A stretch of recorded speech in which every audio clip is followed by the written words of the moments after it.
Sonia Crespo, Onda Cero.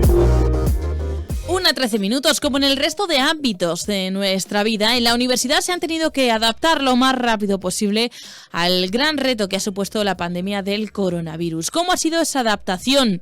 ¿Qué procesos se han llevado a cabo y cuáles han llegado para quedarse? Son algunos de los datos que se ha recogido en un informe de buenas prácticas que ha realizado la Fundación Madrid I+D, que, califica de sobresaliente esfuerzo de la comunidad universitaria durante esta pandemia. Para conocer el objetivo de este informe y también cuáles son algunas de sus conclusiones, tenemos a Juan Antonio Huertas, que es vicerrector de Docencia, Innovación Educativa y Calidad de la Universidad Autónoma de Madrid y que ha liderado el equipo que ha realizado este informe.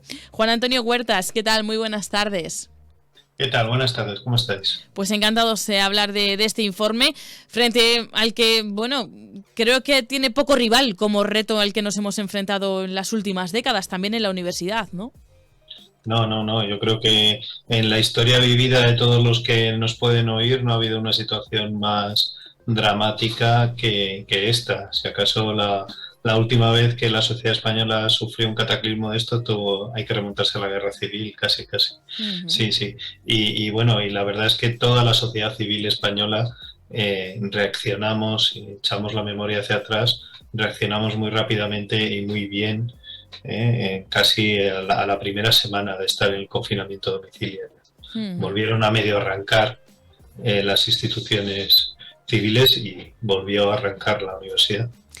Claro, está muy cerca, pero parece ya lejano y hay que recordar cómo, toda la incertidumbre que se vivía en ese momento y cómo se trataba de continuar de alguna forma con la vida a pesar de ese reto que, como decía Juan Antonio Huertas, ha sido de los más memorables que podemos tener los que nos estén escuchando y nosotros. Vamos a ir a este informe. ¿Por qué era necesario y cuál es el objetivo de realizar este informe de buenas prácticas?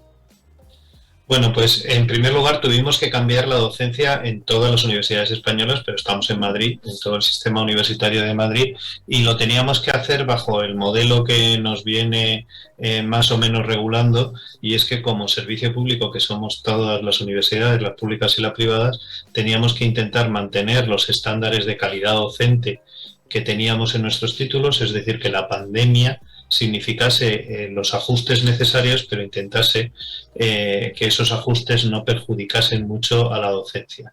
Y había que mirar si de alguna forma qué se había hecho y qué se había conseguido. Uh-huh. Entonces, con esa visión, lo que decidió la Agencia de Evaluación de las Universidades del sistema madrileño, que es la Fundación Madrid I+D, y la Consejería de Universidades de entonces, es generar un grupo de trabajo para que analizasen no lo malo que había pasado, porque cosas malas pasaron, sino ver qué buenas prácticas habíamos conseguido.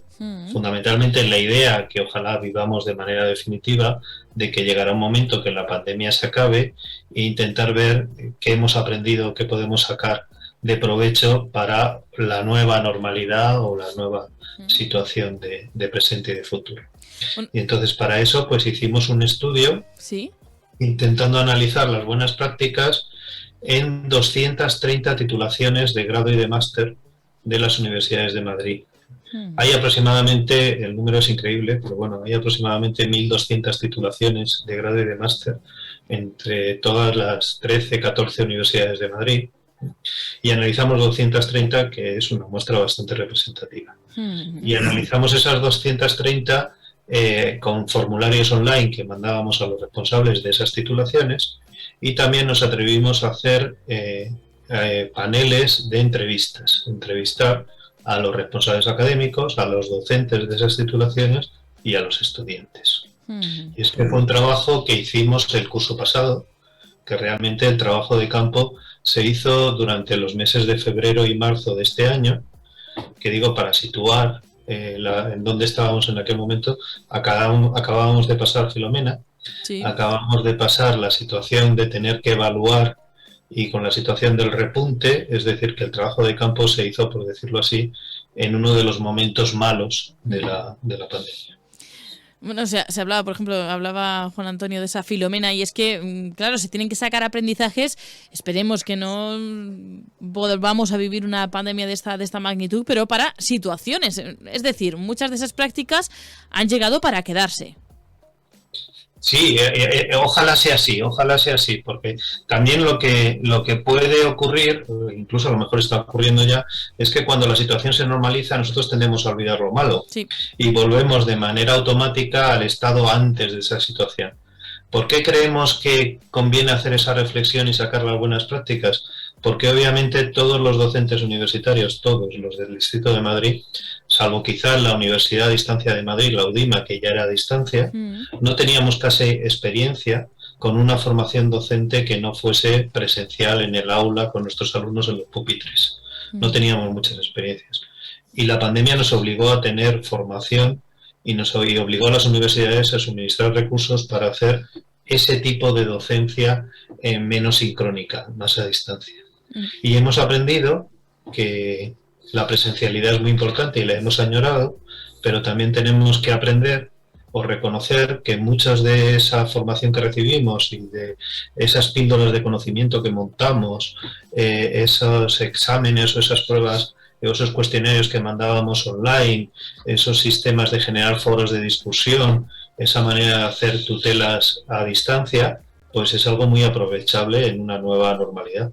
Bueno, esos son algunos de los ejemplos de esas buenas prácticas que han venido para quedarse, como decía Juan Antonio. Claro, decimos, la presencialidad la hemos echado de menos, y aunque estas prácticas nos ayuden a vivir también o acercarnos desde otro punto de vista, también ha demostrado que es insustituible en algunos casos, ¿no? Como decíamos, que no es decir, gracias a esas buenas prácticas nos olvidamos de la presencialidad, porque este informe también pone de manifiesto la importancia que tiene ese método, ¿no? Claro, este informe, igual que la primera conclusión general que podríamos sacar es que hemos aprendido cosas, la segunda conclusión general que también tenemos que sacar es que todos, estudiantes y docentes, hemos hecho un sobreesfuerzo tremendo en este periodo. Hemos tenido que dedicarnos, estábamos confinados, dedicarnos pues en horas que nunca habíamos trabajado a este tipo de cosas. Y la tercera conclusión general es que hemos echado de menos la interacción, hemos echado de menos la presencialidad y hemos echado de menos la interacción. Nos hemos dado cuenta, algo que teóricamente podríamos haber sabido ya, y es que para aprender cosas complejas como es aprender una ciencia, que es lo que se enseña en la universidad, pues es importantísimo la presencia física, la interacción, el contacto social, la ayuda mutua, en fin, todos esos escenarios. Entonces, ahora el reto que estamos volviendo a tener esa interacción es repensar para qué sirven las clases presenciales. Las clases presenciales de antes, en muchos de los casos, eran clases magistrales, no había interacción. El docente se subía a la cátedra y dictaba apuntes. Estoy poniendo el esquema para que todos me entendáis más estereotipado, sí, no sí, es el que realmente ocurre. Pero con esto que hemos aprendido no nos va a servir para repensar cómo tienen que ser las clases presenciales, es decir, para fomentar en las clases presenciales la interacción. Esa yo creo que es la cuestión de presente y de futuro que me parece a mí más importante.